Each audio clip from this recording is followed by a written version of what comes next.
Welcome, everybody. Welcome to Fraternity Foodie. My name is Mike Eilon. This is episode number 42 of Fraternity Foodie. And we call these episodes Fraternity Foodie because there is nothing like great food to bring people together. While many of our episodes focus on higher ed professionals and some of the titans in fraternity and sorority, I want to make sure that we also have the undergraduate voice well represented on our show. That's always been very, very important to me. And our guest today is Carl Heer. He is a cognitive science major at Rutgers University. He's also a member of Sigma Alpha Mu Fraternity. My team and I met Carl at the recent NGLA conference in Maryland, and I found out that Carl has done an incredible TED Talk that you can find on YouTube. It's called Talk to Strangers. It will change your life. I had the pleasure of watching the whole thing recently, and I immediately reached out to Carl. I said, Carl, you got to come on our show and tell everybody about this. I felt that it has implications today, right now, especially as we are dealing with social distancing and other measures to prevent the spread of coronavirus around the world. It's certainly something that we can use as we talk about the growth of fraternity and sorority moving forward. So welcome to the show, Carl. Thanks so much. Thanks for having me. It's good to be here. Hey, this is going to be a blast. I am so happy that you're with us. I think it's so timely what you talk about to exactly what's happening around the world. Timing is everything, right? Yeah, for sure. Definitely couldn't have worked out much better. Absolutely, absolutely. So you decided on Rutgers University for your undergraduate degree, and you're currently a sophomore at Rutgers. What made you choose Rutgers University? Yeah, so Rutgers was actually not the first choice. I was always that kid that was going to go super far away. So I'm an only child, so I've been pretty independent for a while, never really been homesick in my life. So I was always that kid that was going to get out of New Jersey, go out to like California or something like that and do school there and kind of never come home. But I applied to Rutgers because my mom would ground me if I didn't. It was dumb not to. There was no fee or anything like that. So I applied. Got into the honors program there, which was a pretty cool perk. And it was weird because in high school, everything's about that decision day, right? It's like everyone like waits for that decision day to come and talk about their school and everything like that. And Rutgers, it just seemed like had a stigma almost just because it's a state school. But I went to all my other schools, went to a bunch of places, and I never really had that aha moment, never really had that, oh, this is home. And so I had my buddy show me around Rutgers, who'd committed there. And I never actually went on like a official tour. I never had that like student walking backwards tour. But I kind of looked at the campus just from being shown it by my friend, and I had everything I wanted. I wanted a big school. I'm a social guy, so I kind of need people all the time. I wanted sports, whether they were good or not, didn't really matter. I just wanted people to care a little bit. Lots of opportunities, like a big school, and so I went and saw it, and I really liked it actually. And then in the first week, I called all my friends and told them to transfer to Rutgers. Rutgers is the best place on the web. Say otherwise, it's really the best. So super happy with my decision, and really excited for everything that's coming. I love it. Don't knock those state schools. I went to SUNY Buffalo, so I totally get the state school experience. Buffalo's got 30,000 students, so obviously lots of opportunities for social. So I'm glad that you found your home, and certainly something for people to consider when they're looking at which university they want to choose. Yeah, for sure. Don't be worried about that decision day. It's literally 8 hours and then it's over. So I love it. So I see you're also a member of Sigma Alpha Mu. What was special about that particular fraternity at Rutgers that made you want to join? So Sigma Alpha Mu was, there's two things that I really liked about it. The first one, well, kind of going into college, my parents were kind of against fraternities, and I never really thought of myself as someone who's going to be in one. But just because of the kind of bad rep that they get on the news and everything like that. But I went to a couple of rush events because I wasn't going to not try it out just in case. I really liked it. The first person I met was a guy named Gino Taraga, and I'll never forget it. He told me to go to a bunch of different rush events. He's like, okay, you came to the first one here. Good for you. Now, I don't want to see you till the 4th. Don't come back. And it didn't really make any sense because I'd gone to a couple other places and they all said, oh, like, you're not going to get a bid unless you come to pretty much every single event. And this is the first person that ever told me, like, go to a bunch of different places. He said it's more important that you find a place where you're going to succeed and that you're going to love it for like 3 years instead of just coming where I want you to come, which is obviously here. Like, it's more important that you do what's better for you. And that was something that was really unique to Sammy, which is something I hadn't heard in a lot of places. I know a bunch of places do say that at Rutgers. There's a bunch of people who do that, but this is the first and one of the only ones that I really found that kind of wanted me to have a lot of different aspects of my life. Like, I didn't want the fraternity to be my whole life. I wanted it to be a piece of me. And that's what a lot of the guys embodied, and kind of not only what they were saying, but also what they were showing by telling me to go to a bunch of other different places. The second thing was I wanted to be in a fraternity because the connections and just the lifelong kind of community is huge. Again, I'm an only child, so I'm kind of looking for those places where I can be part of something bigger than myself. And Sammy just did that incredibly for me. Their alumni network is huge. They're committed. Gino was actually an alumni who came back to a Rush event, and that's something I'd never seen, that someone would care so much to come back to a Rush event after they graduated was kind of unheard of. So the fact that he was there, he actually is my grand big now, which is kind of funny and coincidental, but definitely in a big part to him, and also guys that really knew how to succeed. And I'm a big pusher of the idea that, you know, who you surround yourself is who you become. So I wanted people that were going to, you know, push me to be better. And that's what I found there. And I mean, I was totally right. It's a bunch of guys that really, really care, that want you to succeed in a bunch of different ways, and that just are very real and very honest. So Yeah. I love everything that you're talking about. Really, what you're talking about is that relationship that you had with Gino. That's why you came back to Sammy. It was that 100%. relationship that was important. Not once in there did you discuss the big event that Sammy was having, and that's Right. why you stayed. Had nothing to do with the event. It had to do with the relationship that you had with Gino and the other guys in the house. So yeah, and that's so it. important. I go to a bunch of different Rush events, and I see people saying, "Oh, like, what's your name? Where you're from? Where's your hometown? Bye." You know what I mean? And they just kind of dip. So I was recruitment chair this semester, so I made sure everyone knew, like, when you're doing that, when you're in the recruitment phase, it's better to talk to 2 kids for an hour than it is to talk to like 10 kids for 5 minutes. Because in the end, they're going to come back. They're more likely to come back to have another hour-long conversation than 10 5-minute conversations. You know what I mean? Right.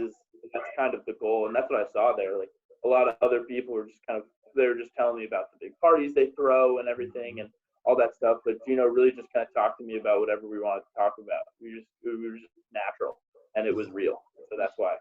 It was real. It was real. That's the key word. It was authentic. You got to be authentic when we're talking about recruitment. And I think what you're saying is that 1 hour conversation allows you to be authentic and to let people into the real world, right? Yeah, and you differentiate yourself. Like, everyone's going to ask the same questions. You go to more than 2 Rush events, and you're going to hear the same questions every single time. Doesn't matter where you are, what frat it is, doesn't matter. But having that conversation allows you to differentiate yourself just as a person, and then beyond that as a fraternity. Let's talk about technology, because certainly I think with Gen Z right now, that's something that is a part of all of our worlds, right? So you believe that in a world where technology typically makes things easier for us, you think that we're actually more alone now than ever. Why do you believe that? Yeah, so you can't really argue that it's not become easier to connect with people. It totally has, right? I can pick up my phone, and through any given social media app, I can connect with literally millions of people. Some of whom might be friends of friends, complete strangers, doesn't matter. That possibility is there. That's amazing, I think. I don't think the technology is necessarily the problem, right? I think it's how we use it, kind of the problem, and what is making us feel more alone, or at least kind of in my experience, what makes people kind of feel more that they need the social media instead of that human connection. And so in my TED Talk, I talked about kind of nothing special, just something that is from my experience. And essentially, you need effort and vulnerability to connect with someone. And there's a lot more to it, so it's all in there. But essentially, effort and vulnerability is kind of the key. Unfortunately, that's not how we use social media at all, right? The average person doesn't use their platform thinking, how is this going to make my audience lives better? Or they're more likely thinking, how likes can I get on this picture? Mm-hmm. And that's not effort, right? That's just kind of being a little bit self-absorbed. Vulnerability, like, that's pretty laughable in most cases. That people take hundreds of pictures, pick 2 that look good, chuck a bunch of filters on them, things like that. And I'm not saying that's necessarily a bad thing either. Like, if you look at my Instagram, it's kind of just a regular college kid's Instagram. But the problem becomes when you start replacing normal, real, organic connection with that social media, right? There's nothing wrong with posting pictures that you think you look good in, but it's when you spend so much time focusing on that instead of the actual people in your life, instead of the actual, like, relationships in your life. In the end, a person is way more than a like. But when you spend so much time and you put so much stock in social media and those apps and kind of the feeling they give you, it really takes away, because it minimalizes all those people to just likes. And that's actually really dangerous and really, really unhealthy. So I think it's made the average person feel more alone than ever, because they do just that. They use the app wrong. They try to replace organic connection with likes and comments and follows.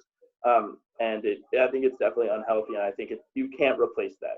They're not equivalent, but people act as if they are, and it has kind of detrimental effects. Yeah, it's almost easier to turn to your phone when you're experiencing a problem than actually pick up a phone or have a real conversation with your fraternity brother down the hall, right? Word.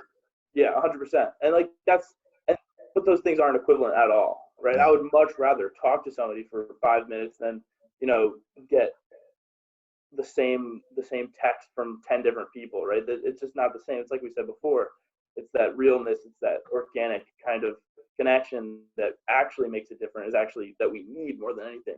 Yeah. And you just don't get that. Mm-hmm.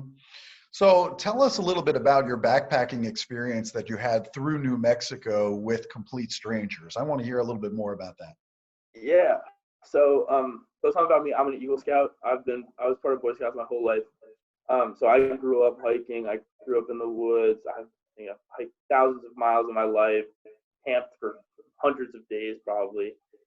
So summer going into my senior year of high school, I wanted to challenge myself, so I signed up for this program at New Mexico. It's 22 days of backpacking. It's 200 something miles. So I flew out there and I met the guys. We slept at base camp, and then the next morning we were off. I'd known these people for less than 24 hours, and I was already on the trail with them. And it's super cool, because when you do something like that, when you backpack or when you kind of have any situation like that, you have to rely on other people, right? No matter what. We're tenting in pairs, so you would split the weight of the tent. You split the weight of food and gear and everything. The whole concept of, like, ownership is kind of thrown out the window. There's nothing that's yours. Everything is the team's, right? So, and there's just a ton of times when it sucks. I'm going to be perfectly honest. New Mexico weather is absolutely insane. I live in New Jersey. I live 40 minutes from the ocean. Out there's no ocean to kind of keep the climate, like, regular.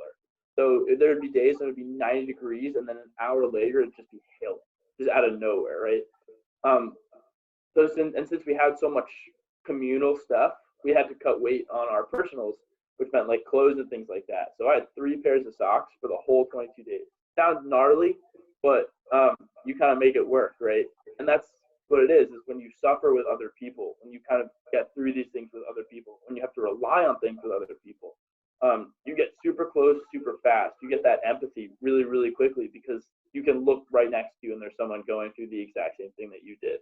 And so that's kind of what made, in my opinion, what makes that really, really strong connection, is that we were doing the same things. We were suffering through the same. We were relying on each other, and you can't not get connected with these kids, because you literally rely on them for your food, for your shelter, for your warmth, all this different stuff.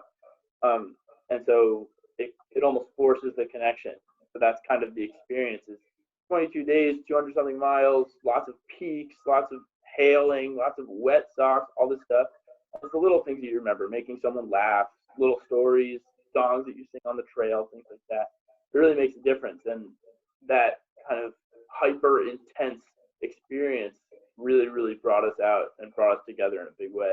And they're still my friends today. I'd call them family today. I talked to one of them earlier, actually.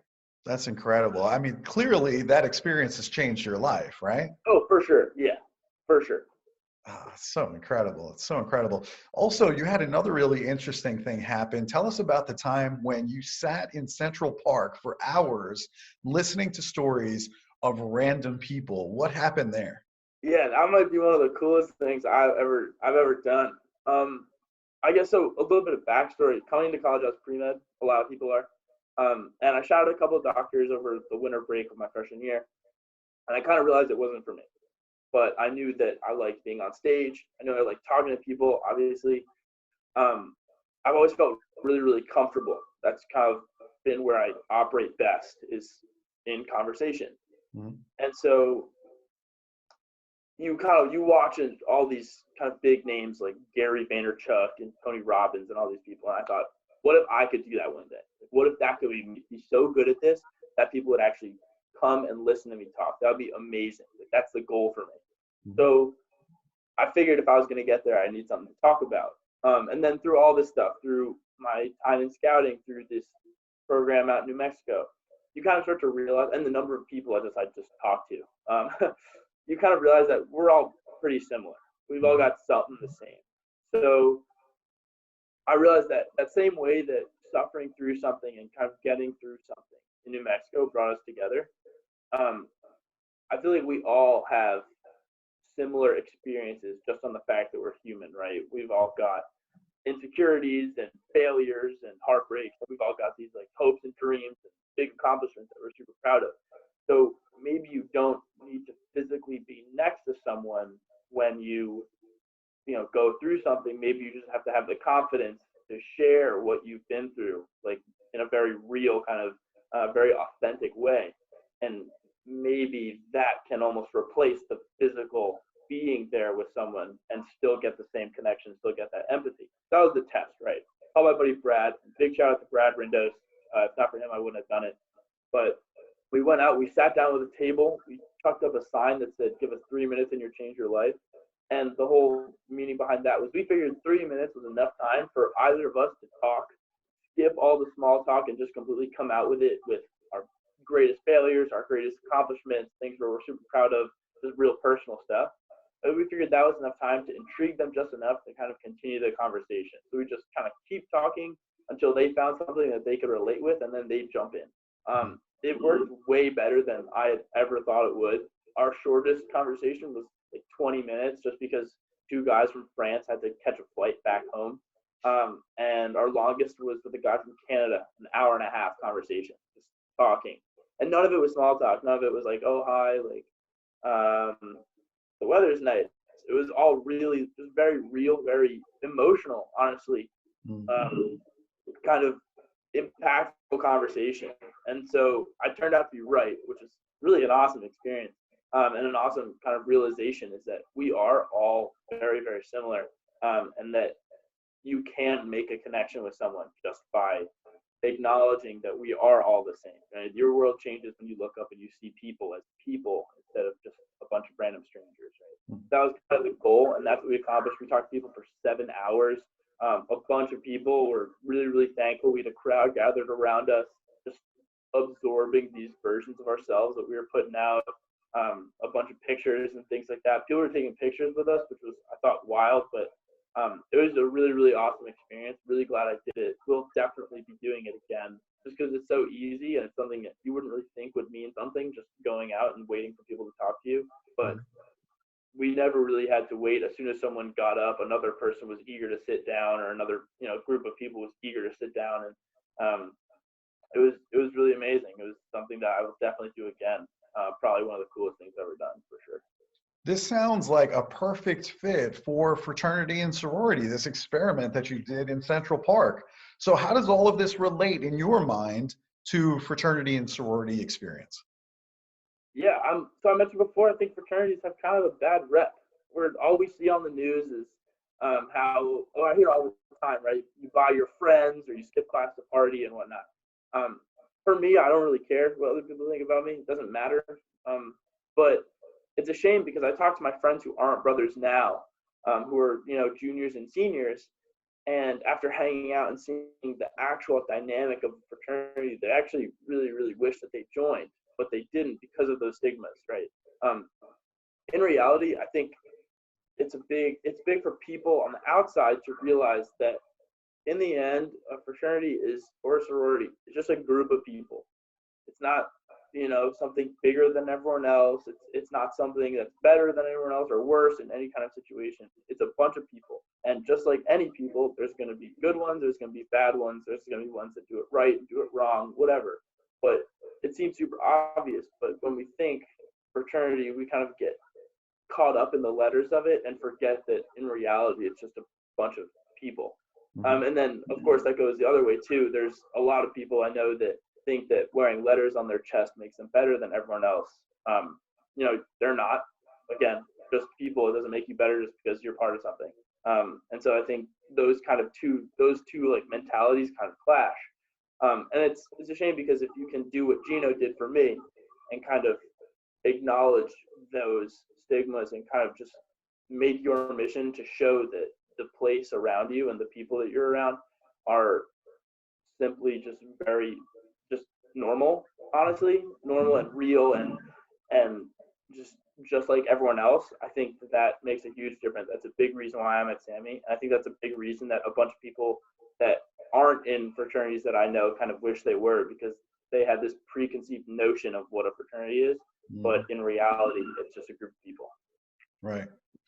So well said. So let's talk about what's going on in the world right now, right? And how this talk relates to that.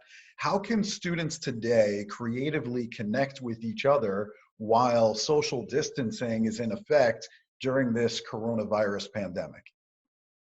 Yeah, so something that's already happening that I've seen is these internet trends on like Instagram and Snapchat and TikTok. I'm talking about like things where it's like see something, post something. So I've seen it with push-ups, I've seen it with Bible verses, ugly selfies, positive messages, all these different things.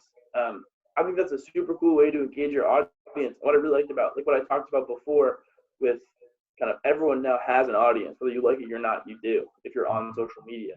And I like it because they're kind of finally adding value, right? They're, like I said before, they were, the whole point of social media has kind of deteriorated into this, let me try to put this out and get as many likes and comments as possible. But with these trends and things, kind of coming back in the opposite direction, where you're actually trying to improve at least the day of someone of your audience. It's little, it's small, but it's something, and it actually could be pretty meaningful. I really, really like it, and you kind of see that the value added because of how fast they're spreading. Right? You see thousands of people doing push-ups on Instagram. Dang, so annoying. But it's true because, and it works because you're genuinely adding value to someone else's life. It's just, hey, get up off the couch and do 10 push-ups. And it's small, it's little, but it means something, and something that we're not used to, especially coming from social media, which is usually just this kind of vain way to stoke the ego. When my talk came out on YouTube about a week ago, I was actually super fortunate to have people that really cared about me share it with a bunch of people. And I'm sure it's like not that big a deal for others, but for me, never having made a YouTube video in my life, never been on YouTube ever, it was huge. I got like 1,000 views in like a day, which is nothing in reality, but for me, I was super excited. I'm still excited about it. And so a bunch of people watched it. It was crazy. And I started getting texts from people I hadn't talked to in a while, like years, a while. And they all kind of went like, hey, I know it's been a while. I'm really sorry I haven't reached out, and this is so out of nowhere and awkward, blah, blah. But I really liked your talk. My family really liked it. Congratulations. And I was super confused because it seemed that reaching out was awkward or embarrassing to a lot of people. You know what I mean? Who cares? I was happy to hear it. Are you joking? I would love to have a conversation about my talk. I would love to hear about how you liked it or what you didn't like. People that I haven't talked to in a while, it doesn't matter. It's not like I have some vendetta against them. But it kind of showed me that there is this kind of weird awkwardness against reaching out to people, especially those that you haven't been around in a while. And it sounds super cliche, but in reality, in these times, just a text to someone you haven't seen in a while to catch up, ask them how they're doing. It might seem awkward, it might seem unnecessary, but it's the best feeling in the world to get one. It's the best feeling in the world to give one. And especially when there's nothing better to do, you might as well bring some people back in your life that you've lost touch with. Again, the only way to use social media effectively is to add value. And that's a really, really easy way to do it. Just send a text. How are you? It's been a while. What's up? Yeah. And as someone who's gotten a bunch of those and who's given a bunch of them, can honestly say, it's a super kind of fulfilling way to pass the time. Just because, again, you're actually engaging with someone. You're trying to bring value. Just a little bit of effort, but it makes a big difference. And I think people are kind of craving that right now. Yeah, those are some wise words there, Carl. Hopefully people will listen to that to figure out how to really engage with their audience, getting away from the vain stuff and really adding value, right? I think that's super important. That's what I've been thinking about even with my own business, right? It's, how do I provide the most amount of value right now to the fraternity and sorority community? And a lot of these interviews are really geared towards that, to figure out, how do I give back? How do I provide value to all of these followers that I have, rather than just really good selfies, right? It doesn't mean anything. Yeah, exactly. And especially now, that's kind of the only thing we have is this social media. So like I said before, you shouldn't let it replace the organic connection. We are no longer allowed to have organic connection, so it's going to have to. And I think the way it's been happening with the trends, and especially with just reaching out, just a little bit of effort, I think that's a huge way to do it. Yeah. You're also a good person to ask this question. I think many relationships right now are being tested because people are spending more time than usual with their family, perhaps. It could be in very small spaces. I'm thinking about New York City, for example. So how can we make the best of that situation where you're being forced to be in a small area with the same people for an extended period of time? Yeah. Someone who likes to be outside and active, it's tough. But I think the best thing to do, and something that I've been trying to do, something that a lot of my friends have had a lot of success doing, is honestly just focus up, right? Get focused. I think it sounds like cliche and kind of like guru-y, but something I feel like a lot of people have a tendency to forget their relationship with themselves almost. And that's not supposed to be like a spiritual decree or anything. I'm not going to tell you to meditate every day or find your inner peace. That's your deal by all means. But I'm sure you've heard the saying, like, you can't love someone until you love yourself or whatever. It kind of goes a lot deeper than that. And you can't really have a relationship or a healthy relationship with others until you kind of have that confidence and that acknowledgement of yourself. Right. In the TED Talk, I spoke about how we all have good parts and bad parts, and you kind of have to acknowledge those, the parts that you're really happy about and the parts that need to work on. And everyone has a fair amount of both. There's no one who doesn't have something to work on ever.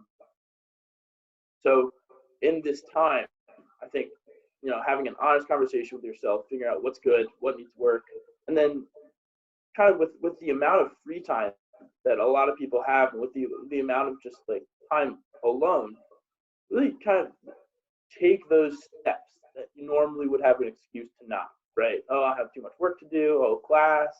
I don't have time, whatever. The excuses are kind of gone now. You do have time. There's really nothing else to do. I'm sure people are busy, but in reality, find a way to take those steps. And that could mean anything. Working out to get stronger, could be studying, trying something new that you never had time to do, like learning an instrument or writing or any number of things. Listening to podcasts, TED Talks, would recommend. But definitely use the time to your advantage and kind of get focused. Again, this is kind of a time when you have a really unique opportunity to spend an extended amount of time with yourself and to kind of make yourself better. And making yourself better and being more confident in who you are is actually going to make your relationships better and make the people around you better as well. That's so smart. You're 100% right. I'm still working on improving myself, right? Yeah. Just because I'm a speaker out there talking on college campuses doesn't mean there aren't things that I still want to improve about myself. I'm still working on Right. myself. It's a never-ending project. I'm Yeah, going to be exactly. working on improving myself, at the end of days and saying, I need Yeah. more time to make me a better person. Right.